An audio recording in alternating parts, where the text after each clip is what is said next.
की गोविंद भगवान की।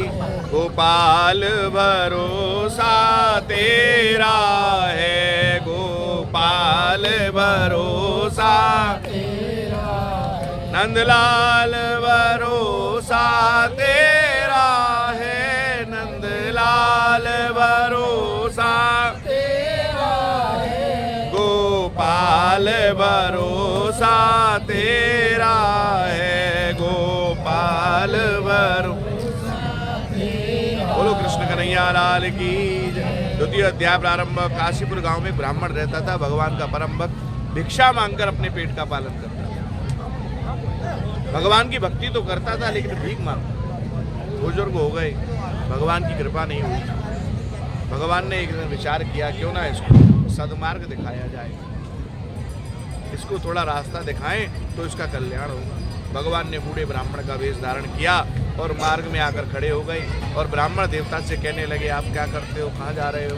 बोले, मैं भिक्षा मांगकर अपने पेट का पालन करता हूँ, मैं बहुत गरीब हूँ। बोले, तो भिक्षा मांगने की आवश्यकता क्या है?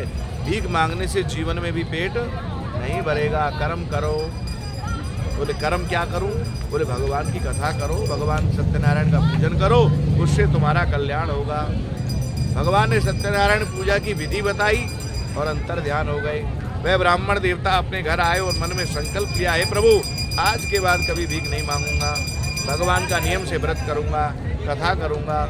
इस प्रकार से जब संकल्प लिया तो भगवान ने आशीर्वाद दिया और कुछ ही समय के बाद में उनके यहाँ सभी प्रकार के सुख आने लगे। इसी गांव में एक लकड़ारा रहता था जो लकड़ी बेचकर अपने कुटुंब का पालन करता था। एक दिन वह लकड़ी बेचने जा रहा था, मार्ग में जो है उसे प्यास लगी और मन में विचार आया कि पानी पीना चाहिए। तो सामने देखा ब्राह्मण देवता का घर है, वहीं जाकर पानी पीऊंगा। लकड़ी का गट्टा सिर से उतार कर अंदर गया, अंदर जाकर पानी पिया। पानी पीकर ब्राह्मण देवता से कहने लगे, ये आप क्या कर रहे हो, इसे करने से क्या होता है? बोले, ये सत्यनारायण भगवान की पूजा चल रही है, इसके करने से सभी प्रकार की मनोकामनाएं पूरी हो जाती हैं। जो जिस भाव से भगवान सत्यनारायण का पूजन करते हैं, भगवान सत्यनारायण उनकी अवश्य ही मनोकामना पूरी करते हैं। तो बोले, मैं भी बहुत गरीब हूँ, मेरा परिवार बहुत बड़ा है, आप यह व्रत की विधि मुझे भी बता दिए, मैं भी भगवान सत्यनारायण का पूजन करूँगा।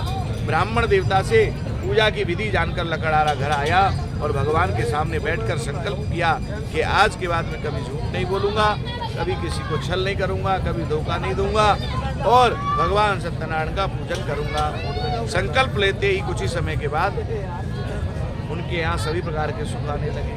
वह जो लकड़ी बेचता था वो गीली और सूखी मिलाकर बेचता था, मिलावट करता था। लेकिन जब से सत्यनारायण भगवान का पूजन प्रारंभ किया, उसने अपने मन और विचार को ठीक कर लिया। लकड़ियों को दोनों को अलग अलग करके, मूल्य अलग अलग करके बेचने लगा। इस प्रकार से भगवान सत्यनारायण की कृपा भी उसके जीवन में आने लगी। यालोक में अनेक प्रकार के शुभ उपकर वैकुंठ लोक को चले गए।